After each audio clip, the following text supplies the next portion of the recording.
Hi hello ಎಲ್ಲರಿಗೂ ನಮಸ್ಕಾರ. ತುಂಬ ಸಿಂಪಲ್ಲಾಗಿ ಪೆಪ್ಲಮ್ ಟಾಪ್ ವಿತ್ ಪ್ಯಾಂಟ್ ಕಟ್ಟಿಂಗ್ ಮತ್ತು ಸ್ಟಿಚಿಂಗ್ ಯಾವ ಥರ ಮಾಡ್ಕೊಳ್ಳೋದು ಅಂತ ತೋರಿಸ್ಕೊಡ್ತಾ ಇದ್ದೀನಿ. ತುಂಬ ಸಿಂಪಲ್ ಇರುತ್ತೆ, ಯಾರು ಬೇಕಾದರೂ ಆರಾಮಾಗಿ ಸ್ಟಿಚ್ ಮಾಡ್ಕೋಬೋದು. ನೀವು ಕೂಡ ಏನಾದರೂ ನನ್ನ ಚಾನಲ್ನ ಫಸ್ಟ್ ಟೈಮ್ ನೋಡ್ತಾ ಇದ್ದರೆ ಚಾನಲ್ಗೆ ಈಗಲೇ ಸಬ್ಸ್ಕ್ರೈಬ್ ಆಗಿ ವಿಡಿಯೋಗೊಂದು ಲೈಕ್ ಮಾಡಿ. ನೀವು ವಿಡಿಯೋನ ಲೈಕ್ ಮಾಡೋದ್ರಿಂದ ವಿಡಿಯೋ ಅನ್ನೋದು ತುಂಬ ಜನಕ್ಕೆ ಶೇರ್ ಆಗುತ್ತೆ. ನಾನು ವಿಡಿಯೋ ಅಪ್ಲೋಡ್ ಮಾಡಿದ ತಕ್ಷಣ ನೋಟಿಫಿಕೇಷನ್ ಬರಬೇಕಂತಂದರೆ ಬೆಲ್ ಬಟನ್ನ ಕ್ಲಿಕ್ ಮಾಡಿ ಇಟ್ಕೊಳ್ಳಿ. ನಾನು ಇಲ್ಲಿ ಫ್ಯಾಬ್ರಿಕ್ನ ಡಬಲ್ ಫೋಲ್ಡಿಂಗಲ್ಲಿ ಫೋಲ್ಡಿಂಗ್ ಮಾಡ್ಕೊಳ್ತಾ ಇದ್ದೀನಿ. ಈಗ ನಾನು ಫ್ಯಾಬ್ರಿಕ್ನ ರಿವರ್ಸಲ್ಲಿ ಏನಕ್ಕಪ್ಪ ಫೋಲ್ಡ್ ಮಾಡ್ಕೊಳ್ತಾ ಇದ್ದೀನಿ ಅಂದರೆ ಫ್ಲೋರಲ್ ಪ್ರಿಂಟ್ ಇರೋದ್ರಿಂದ ನಾನು ಮಾಡ್ಕೊಂಡಿರುವಂಥ ಮಾರ್ಕಿಂಗ್ಸು ಕ್ಲಿಯರಾಗಿ ಕಾಣಿಸ್ಲಿ ಅಂತ. ಲೆಂತ್ ಬಂದು 9.5 ಇಂಚಸ್, ಹಾಗೆ ವಿಡ್ತ್ ಬಂದುಬಿಟ್ಟು ಅರೌಂಡ್ 7 ಇಂಚಸ್ವರೆಗೂ ಮಾರ್ಕ್ ಮಾಡ್ಕೊಂಡಿದ್ದೀನಿ.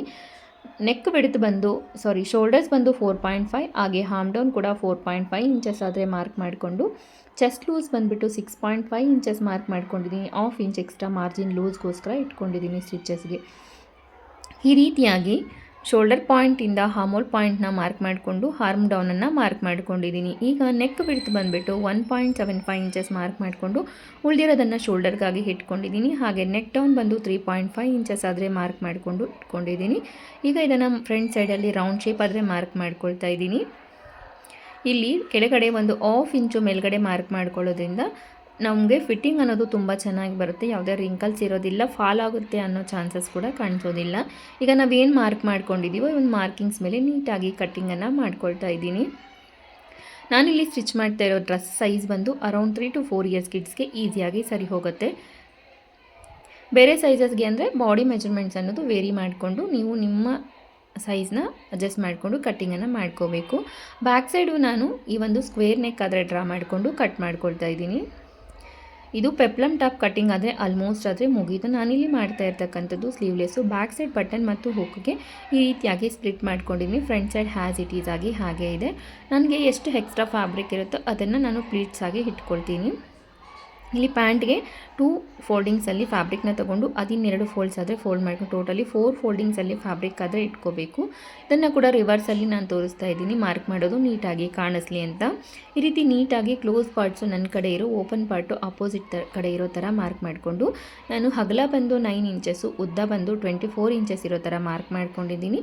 ಮೇಲ್ಗಡೆ ಫೋಲ್ಡಿಂಗ್ ಮಾಡಿಕೊಂಡು ಎಲಾಸ್ಟಿಕ್ನ ಆ್ಯಡ್ ಮಾಡ್ಕೊಳ್ಲಿಕ್ಕೆ 2 ಇಂಚಸ್ ಬಿಟ್ಕೊಂಡಿದ್ದೀನಿ. ಕೆಳಗಡೆ ಫೋಲ್ಡ್ ಮಾಡ್ಕೊಳ್ಳಿಕ್ಕೆ 1 ಇಂಚ್ ಬಟ್ಟೆ ಆದರೆ ಬಿಟ್ಕೊಂಡಿದ್ದೀನಿ.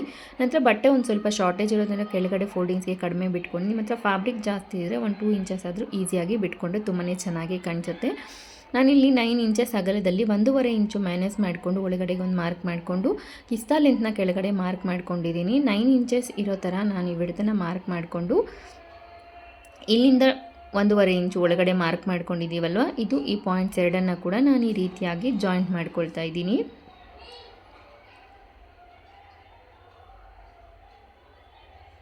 ಈಗ ಕೆಳಗಡೆ ನಾವು ಒಂದು 6 ಇಂಚಸ್ ಲೂಸ್ ಇರೋ ಥರ ಇಟ್ಕೊಂಡು ಈ ರೀತಿಯಾಗಿ ಸ್ಟ್ರೈಟ್ ಲೈನನ್ನು ಡ್ರಾ ಮಾಡ್ಕೊಳ್ತಾ ಇದ್ದೀನಿ.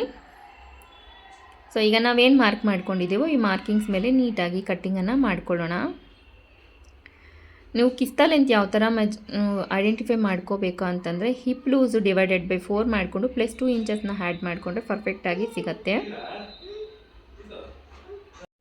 ನಿಮಗೆ ಕಿಸ್ತಾ ಸೈಡಲ್ಲಿ ಇನ್ನೂ ಸ್ವಲ್ಪ ಲೂಸ್ ಬೇಕು ಅಂತಂದರೆ ಕೆಳಗಡೆ ಕಟ್ ಮಾಡ್ಕೊಂಡಿರೋ ಬಟ್ಟೆಯನ್ನು ರಿವರ್ಸಲ್ಲಿ ನಾವು ಜಾಯಿಂಟ್ ಮಾಡಿಕೊಂಡ್ರೆ ಕಿಸ್ತಾ ಲೂಸ್ ಅನ್ನೋದು ಇನ್ನೂ ಸ್ವಲ್ಪ ಜಾಸ್ತಿ ಬರುತ್ತೆ. ಈಗ ಸ್ಟಿಚಿಂಗನ್ನು ಮಾಡ್ಕೊಳ್ಳೋಣ. ಮೇಯ್ನು ಫ್ರಂಟ್ ಪಾರ್ಟ್ ಏನಿದೆಯೋ ಅದಕ್ಕೆ 1-2 ಇಂಚಸ್ ಪಟ್ಟಿ ಆದರೆ ಆ್ಯಡ್ ಮಾಡಿಕೊಂಡು ಅದರ ಮೇಲೆ ಬಟನ್ಸನ್ನು ಸ್ಟಿಚ್ ಮಾಡ್ಕೊಳ್ತಾ ಇದ್ದೀನಿ. ಈ ರೀತಿ ಮಾಡ್ಕೊಳ್ಳೋದ್ರಿಂದ ಲುಕ್ ಅನ್ನೋದು ತುಂಬಾ ಚೆನ್ನಾಗಿರುತ್ತೆ. ಬೇಡ ಅಂತಂದರೆ ಕೂಡ ನಾರ್ಮಲಾಗಿ ಕೂಡ ಸ್ಟಿಚ್ಚನ್ನು ಮಾಡ್ಕೋಬೋದು. ಈಗ ಇದನ್ನು ಕಟ್ ಮಾಡಿಕೊಂಡು ಮೇಲ್ಗಡೆಯಿಂದ ನಾನು ಲೈನಿಂಗನ್ನು ಜಾಯಿಂಟ್ ಮಾಡ್ಕೊಳ್ತಾ ಇದ್ದೀನಿ. ಆ್ಯಕ್ಚುಲಾಗಿ ಇದಕ್ಕೆ ಲೈನಿಂಗ್ ಎಲ್ಲ ಜಾಯಿಂಟ್ ಮಾಡೋ ಅವಶ್ಯಕತೆ ಇರೋದಿಲ್ಲ. ಹಾರ್ಡ್ ವರ್ಕ್ಕಿಂತ ಒಂದೊಂದ್ಸರಿ ಸ್ಮಾರ್ಟ್ ವರ್ಕ್ ಅನ್ನೋದು ತುಂಬಾ ಚೆನ್ನಾಗಿ ಹೆಲ್ಪ್ ಆಗುತ್ತೆ ಅನ್ನೋದು ನನ್ನ ಇಂಟೆನ್ಷನ್ನು. ಇದಕ್ಕೆ ನೆಕ್ ಕಡೆಗಿನ ಸಪ್ರೇಟಾಗಿ ಪೀಸ್ ಕಟ್ ಮಾಡಿಕೊಂಡು ಹಾರ್ಮೋಲ್ಸ್ಗೆಲ್ಲ ಕಟ್ ಮಾಡಿ ಅದೆಲ್ಲ ಟೈಮ್ ವೇಸ್ಟ್ ಬದಲು ಆರಾಮಾಗಿ ಈ ರೀತಿಯಾಗಿ ಒಂದು ಸ್ವಲ್ಪ ಫ್ಯಾಬ್ರಿಕ್ ಆಗಿರೋದ್ರಿಂದ ಜಾಯಿಂಟ್ ಮಾಡ್ಕೊಳ್ಳೋದ್ರಿಂದ ಕೆಲಸ ಅನ್ನೋದು ಫಾಸ್ಟಾಗಿ ಆಗಿಬಿಡುತ್ತೆ ಅಂತ ನಾನು ಲೈನಿಂಗ್ ಆದರೆ ಜಾಯಿಂಟ್ ಮಾಡ್ಕೊಳ್ತಾ ಇದ್ದೀನಿ.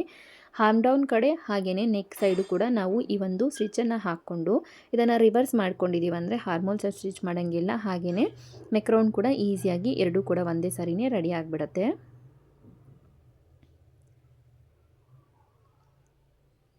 ಈಗ ಸ್ಮಾಲ್ ಕಾರ್ಟ್ಸ್ನ ಮಾಡಿಕೊಂಡು ಇದನ್ನು ರಿವರ್ಸ್ ಮಾಡ್ಕೊಳ್ತಾ ಇದ್ದೀನಿ. ಇನ್ ಕೇಸ್ ನಿಮಗೆ ಯಾವುದಾದ್ರೂ ಡೌಟ್ ಬಂದರೆ ಕಮೆಂಟ್ ಸೆಕ್ಷನಲ್ಲಿ ಕಮೆಂಟ್ ಮಾಡಿ, ನಾನು ಆದಷ್ಟು ಬೇಗ ಅದನ್ನು ಕ್ಲಿಯರ್ ಮಾಡಲಿಕ್ಕೆ ಟ್ರೈ ಮಾಡ್ತೀನಿ. ಈಗ ಮೇಲ್ಗಡೆಯಿಂದ ಒಂದು ಟಾಪ್ ಸ್ಟಿಚ್ನ ಕೂಡ ಹಾಕ್ಕೊಳ್ತಾ ಇದ್ದೀನಿ. ಹಾರ್ಮ್ ಡೌನ್ ಕಡೆ ಹಾಗೆ ನೆಕ್ ಕಡೆ ಕೂಡ ನಾನು ನೀಟಾಗಿ ಟಾಪ್ ಸ್ಟಿಚ್ಚನ್ನು ಹಾಕ್ಕೊಂಡು ಲೈನಿಂಗನ್ನು ಕೂಡ ಇದೇ ರೀತಿಯಲ್ಲಿ ಜಾಯಿಂಟ್ ಆದರೆ ಮಾಡ್ಕೊಳ್ತೀನಿ.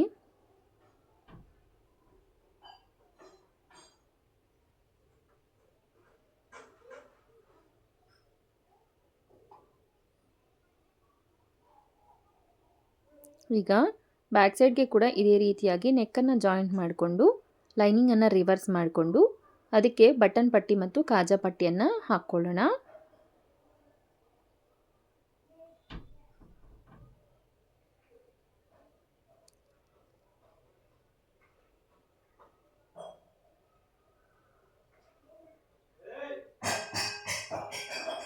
ನೋಡಿ, ಈಗ ಇದನ್ನು ಕೂಡ ರಿವರ್ಸ್ ಮಾಡಿಕೊಂಡು ಒಂದು ಸೈಡು ನಾನು ಹುಕ್ ಪಟ್ಟಿಯನ್ನು ಹಾಕ್ಕೊಳ್ತೀನಿ, ಇನ್ನೊಂದು ಕಡೆ ಐ ಪಟ್ಟಿಯನ್ನು ಹಾಕ್ಕೊಳ್ಲಿಕ್ಕೆ ನಾನು ಸ್ಟಿಚಿಂಗ್ ಆದರೆ ಮಾಡ್ಕೊಳ್ತೀನಿ.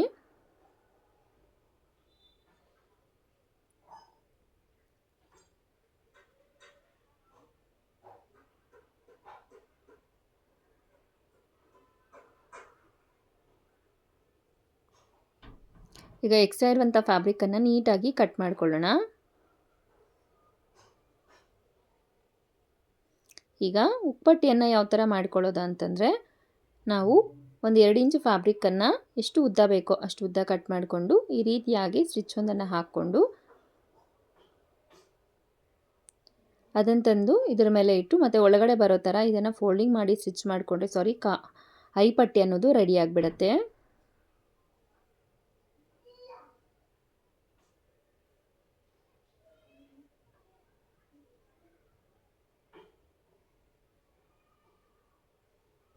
ಈಗ ನಾವು ಒಂದು 2 ಇಂಚಸ್ ಫ್ಯಾಬ್ರಿಕ್ ಏನಿದೆಯೋ ಅದನ್ನು ತಗೊಂಡು ಡಬಲ್ ಫೋಲ್ಡಿಂಗಲ್ಲಿ ಇದರ ಮೇಲೆ ಇಟ್ಕೊಂಡು ಒಂದು ಸ್ಟಿಚ್ಚನ್ನು ಹಾಕ್ಕೊಂಡು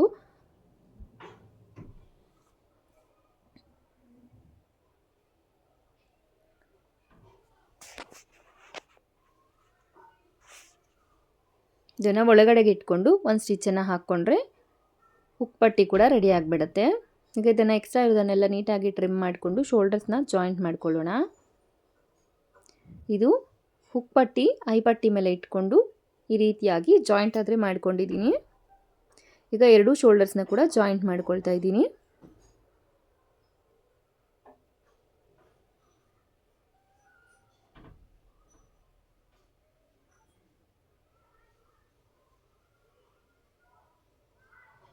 ಈಗ ನಮ್ಮ ಹತ್ರ ಏನು ಫ್ಯಾಬ್ರಿಕ್ ಇದೆಯೋ ಜಾಸ್ತಿ ಇದ್ದರೆ ಜಾಸ್ತಿ ತೊಗೋಬೋದು. ಲೆಂತ್ ಎಷ್ಟು ಬೇಕೋ ನಿಮ್ಮ ಒಂದು ಫ್ಯಾಬ್ರಿಕ್ ಎಷ್ಟಿರುತ್ತೆ ಅದ್ರ ಮೇಲೆ ಡಿಪೆಂಡ್ ಆಗುತ್ತೆ. ಫ್ಯಾಬ್ರಿಕ್ ಜಾಸ್ತಿ ಇದ್ದರೆ ಫ್ರಿಲ್ಸ್ ಅನ್ನೋದು ಜಾಸ್ತಿ ಬರುತ್ತೆ. ಈಗ ನಾನು 7 ಇಂಚಸ್ ಲೆಂತ್ ಫ್ಯಾಬ್ರಿಕ್ಕು 40 ಇಂಚಸ್ಸು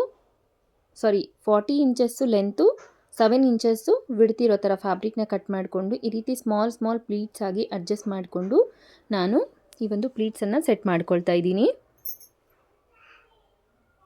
ಮತ್ತೊಂದು ಸರಿ ಹೇಳ್ತಾ ಇದ್ದೀನಿ, ನಾನು ತೊಗೊಂಡಿರ್ತಕ್ಕ ಲೆಂತ್ ಬಂದು 40 ಇಂಚಸ್ಸು, ವಿಡ್ತ್ ಬಂದು 7 ಇಂಚಸ್ ಇದೆ.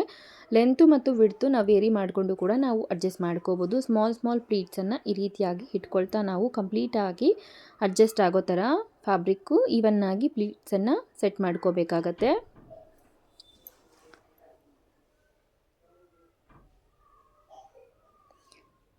ನೋಡಿ, ಈಗ ಪ್ಲೀಟ್ಸ್ ಎಲ್ಲ ಇಟ್ಕೊಂಡ್ಮೇಲೆ ಈ ರೀತಿಯಾಗಿ ಕಾಣಿಸ್ತಾ ಇದೆ. ಫೈನಲ್ ಆಗಿ ನಾವು ಫಿಟ್ಟಿಂಗ್ ಆಗಿ ಒಂದು ಸ್ಟಿಚ್ಚನ್ನು ಎಲ್ಲಿ ಮೆಜರ್ಮೆಂಟ್ಸ್ ಏನಿದೆಯೋ ಅದರ ಪ್ರಕಾರ ನಾವು ಎಡ್ಜಲ್ಲಿ ಒಂದು ಸ್ಟಿಚ್ಚನ್ನು ಹಾಕ್ಕೊಂಡ್ರೆ ಪೆಪ್ಲಮ್ ಟಾಪ್ ಆದರೆ ರೆಡಿ ಆಗಿಬಿಡುತ್ತೆ.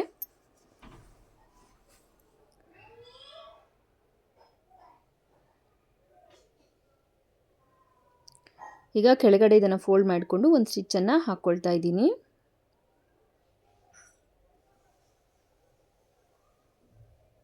ಫೈನಲ್ ಆಗಿ ನಮಗೆ ಪೆಪ್ಲಮ್ ಟಾಪ್ ಆದರೆ ರೆಡಿ ಆಯಿತು. ಈಗ ಪ್ಯಾಂಟ್ನ ಯಾವ ಥರ ಸ್ಟಿಚ್ ಮಾಡ್ಕೊಳ್ಳೋದು ಅಂತ ನೋಡೋಣ. ನೋಡಿ, ನಾವೇನು ಕೆಳಗಡೆ ಫ್ಯಾಬ್ರಿಕ್ ತಂದು ನಾನಿಲ್ಲಿ ಅಟ್ಯಾಚ್ ಆದರೆ ಮಾಡ್ಕೊಂಡಿದ್ದೀನಿ. ಸ್ವಲ್ಪ ಫ್ರೀ ಆಗಿದ್ದರೆ ಮಕ್ಕಳಿಗೆ ಕಂಫರ್ಟ್ ಅನ್ನೋದು ತುಂಬ ಚೆನ್ನಾಗಿರುತ್ತೆ ಅಂತ. ಆ್ಯಕ್ಚುಲಾಗಿ 2.5 ಮೀಟರ್ಸ್ ಫ್ಯಾಬ್ರಿಕನ್ನು ತೊಗೊಂಡ್ರೆ ನಾವು ಯಾವುದೇ ರೀತಿ ಪ್ಯಾಚಸ್ ಹಾಕುವಂಥ ಅವಶ್ಯಕತೆ ಇರೋದಿಲ್ಲ. ನಂತರ ಫ್ಯಾಬ್ರಿಕ್ ಸ್ವಲ್ಪ ಶಾರ್ಟೇಜ್ ಇರೋದ್ರಿಂದ ನಾನು ಈ ರೀತಿ ಪ್ಯಾಚನ್ನು ಹಾಕ್ಕೋಬೇಕಾಗಿತ್ತು. ಕೆಳಗಡೆ 1 ಇಂಚ್ ಏನು ಸ್ಟಿಚಿಂಗ್ಗೆ ಬಿಟ್ಕೊಂಡಿದ್ವೋ ಆ ಫ್ಯಾಬ್ರಿಕ್ನ ಹಾಫ್ ಇಂಚ್ ಫೋಲ್ಡ್ ಮಾಡಿಕೊಂಡು ಈ ರೀತಿ ಮೇಲ್ಗಡೆಯಿಂದ ಒಂದು ಸ್ಟಿಚ್ ಆದರೆ ಹಾಕ್ಕೊಳ್ತಾ ಇದ್ದೀನಿ. ಇದೇ ರೀತಿ ಇನ್ನೊಂದು ಕಡೆ ಕೂಡ ಸ್ಟಿಚ್ ಮಾಡ್ಕೋಬೇಕಾಗತ್ತೆ.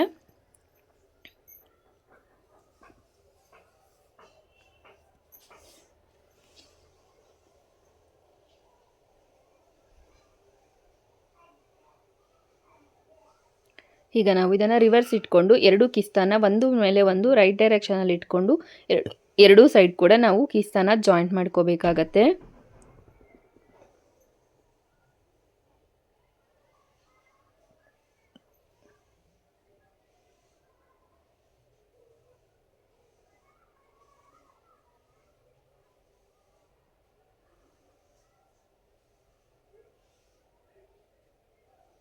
ಡಬಲ್ ಸ್ಟಿಚ್ಚನ್ನು ಹಾಕ್ಕೊಳ್ತಾ ಇದ್ದೀನಿ. ಈಗ ನಾವು ಎಲಾಸ್ಟಿಕ್ಗೆ 2 ಇಂಚಸ್ ಏನು ಬಿಟ್ಕೊಂಡಿದ್ದೀವೋ ಅದನ್ನು ಡಬಲ್ ಫೋಲ್ಡಲ್ಲಿ ಫೋಲ್ಡ್ ಮಾಡಿಕೊಂಡ್ರೆ 1/4 ಇಂಚ್ ಬರೋ ಥರ ಮಾರ್ಕ್ ಮಾಡಿಕೊಂಡ್ರೆ 1 ಇಂಚ್ ಎಲಾಸ್ಟಿಕ್ ಅನ್ನೋದು ಈಸಿಯಾಗಿ ಸೇರಿಸ್ಕೊಳ್ಲಿಕ್ಕೆ ಕಂಫರ್ಟ್ ಇರುತ್ತೆ. ಅದನ್ನು ಸ್ಟಿಚ್ ಮಾಡಿಕೊಂಡು ನಂತರ ನಾವು ಕೆಳಗಡೆ 6 ಇಂಚಸ್ ಲೂಸ್ ಇಟ್ಕೊಂಡಿದ್ದೀವಲ್ವ ಅಲ್ಲಿಂದ ಕಿಸ್ತಾವರೆಗೂ ಜಾಯಿಂಟ್ ಮಾಡಿಕೊಂಡು ರಿವರ್ಸ್ ಮಾಡಿಕೊಂಡು ಮತ್ತೊಂದು ಸೈಡ್ ಕೂಡ ಇದೇ ರೀತಿಯಾಗಿ ಸ್ಟಿಚ್ಚನ್ನು ಹಾಕ್ಕೋಬೇಕಾಗತ್ತೆ.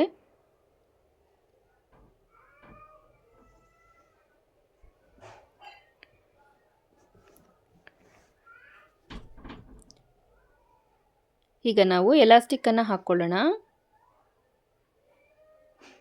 ನೋಡಿ ಈ ರೀತಿ ಎಕ್ಸ್ಟ್ರಾ ಫ್ಯಾಬ್ರಿಕ್ನ ಆ್ಯಡ್ ಮಾಡ್ಕೊಂಡಿರೋದ್ರಿಂದ ಫ್ರೀಯಾಗಿರುತ್ತೆ. ಮಕ್ಕಳು ಆಟವಾಡುವಾಗ ಏನಾದರೂ ಮಾಡಿದ್ರೆ ಕೂಡ ಹರಿದೋಗೋದಿಲ್ಲ. ಟೈಟಾಗಿದ್ದರೆ ಬೇಗನೆ ಹರಿದೋಗೋವಂಥ ಚಾನ್ಸಸ್ ಇರುತ್ತೆ. ನಿಮ್ಗೇನಾದರೂ ಶಾರ್ಟೇಜ್ ಫ್ಯಾಬ್ರಿಕ್ ಅನಿಸಿದಾಗೆ ಕೆಳಗಡೆ ಇರುವಂಥ ಫ್ಯಾಬ್ರಿಕ್ನ ತಂದು ಮೇಲೆ ಹಾಕಿ ಅಡ್ಜಸ್ಟ್ ಮಾಡಿಕೊಂಡ್ರೆ ಲೂಸ್ ಅನ್ನೋದು ಕರೆಕ್ಟಾಗಿ ಬಂದುಬಿಡುತ್ತೆ. ಈಗ ಎಲಾಸ್ಟಿಕ್ ಎಷ್ಟು ತೊಗೋಬೇಕು ಅಂತಂದರೆ ಸೊಂಟದ ಲೂಸ್ಗಿಂತ ಒಂದು 3-4 ಇಂಚು ಕಡಿಮೆ ಎಲಾಸ್ಟಿಕ್ಕನ್ನು ತೊಗೊಂಡಿದ್ದೀವಿ ಅಂದರೆ ಪರ್ಫೆಕ್ಟಾಗಿ ಸೆಟ್ ಆಗಿಬಿಡುತ್ತೆ. ಈಗ ಎಲಾಸ್ಟಿಕ್ಕು ಸೇರಿಸ್ಕೊಂಡಿದ್ದಾದಮೇಲೆ ಇದನ್ನು ನೀಟಾಗಿ ಒಂದು ಸರಿ ಸ್ಟಿಚ್ ಮಾಡಿಕೊಂಡು ಒಳಗಡೆಗೆ ಸೇರಿಸಿ ಮೇಲೆಯಿಂದ ಅದು ಕವರ್ ಆಗೋ ಥರ ಒಂದು ಸ್ಟಿಚ್ಚನ್ನು ಹಾಕ್ಕೊಂಡಿದ್ದೀವಿ ಅಂತಂದರೆ ತುಂಬಾ ಸಿಂಪಲ್ಲಾಗಿ ಪೆಪ್ಲಮ್ ಟಾಪ್ ವಿತ್ ಪ್ಯಾಂಟ್ ರೆಡಿ ಆಯಿತು. ನಿಮ್ಗೆ ಯಾರಿಗಾದ್ರೂ ವಿಡಿಯೋ ಇಷ್ಟ ಆಗಿದೆ ಅಂದರೆ ವಿಡಿಯೋಗೊಂದು ಲೈಕ್ ಮಾಡಿ, ಶೇರ್ ಮಾಡಿ, ನಮ್ಮ ಚಾನಲ್ನ ಸಬ್ಸ್ಕ್ರೈಬ್ ಆದರೆ ಮಾಡ್ಕೊಳ್ಳಿ. Thank you so much for watching.